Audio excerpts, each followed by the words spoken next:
Takže vítam vás pri sledovaní môjho tretieho videa. Dnes vám ukážem, ako si dokončiť inštaláciu WordPressu.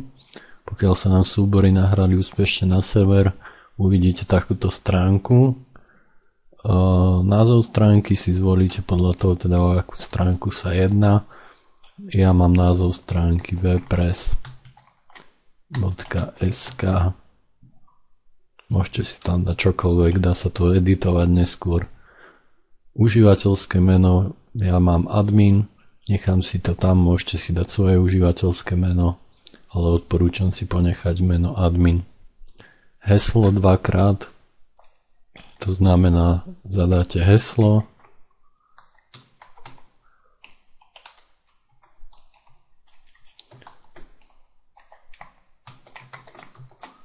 potvrdíte heslo rovnaké,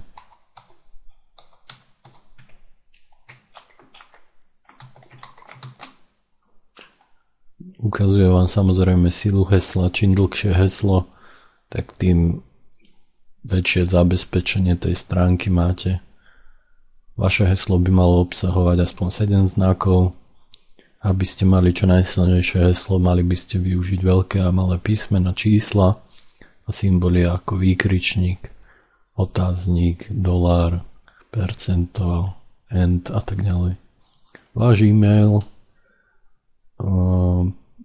je teda e-mailová adresa, na ktorú vám budú chodiť notifikácie, keď niekto pridá nejaký komentár na vašu stránku alebo sa zaregistruje, tak vám príde notifikácia o tom, že vykonal takúto akciu na stránke.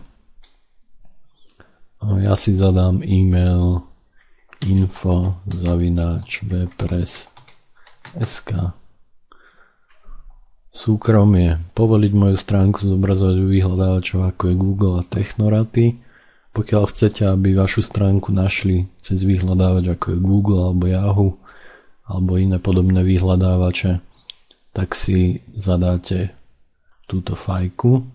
Pokiaľ nechcete, aby sa vám zobrazovala táto stránka v vyhľadávačoch, tak to odfajknete. Ja si to nechám, že chcem, aby sa zobrazovala stránka v vyhľadávačoch. Inštalovať WordPress, kliknem ďalej a WordPress, gratulujeme, bol nainštalovaný. Čakali ste komplikovanejšiu inštaláciu, je nám ľúto, že sme vás sklamali. Užívateľské meno, admin, heslo, vami zvolené heslo.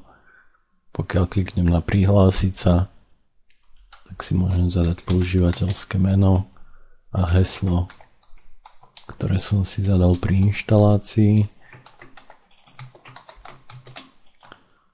Keďže používam tento počítač len ja, môžem si dať heslo zapamätať. Pokiaľ používa počítač viacero ľudí, tak nekliknite zapamätať heslo, zadávajte stále. Ja kliknem zapamätať. Prihlásim sa a môžem vidieť administračné rozhranie WordPressu a takisto pokiaľ kliknem na WordPress navštíviť stránku, tak vidím moju novú stránku. To je celá inštalácia WordPressu. Ďalej vám ukážem, ako pracovať s tou administračnou sekciou, ako pridávať nové články, stránky, ako zmeniť tému. Všetko postupne vás naučím. Zatiaľ odo mňa všetko, som rád, že sledujete moje videá. Pozdravuje vás Michal Valašík, čaute.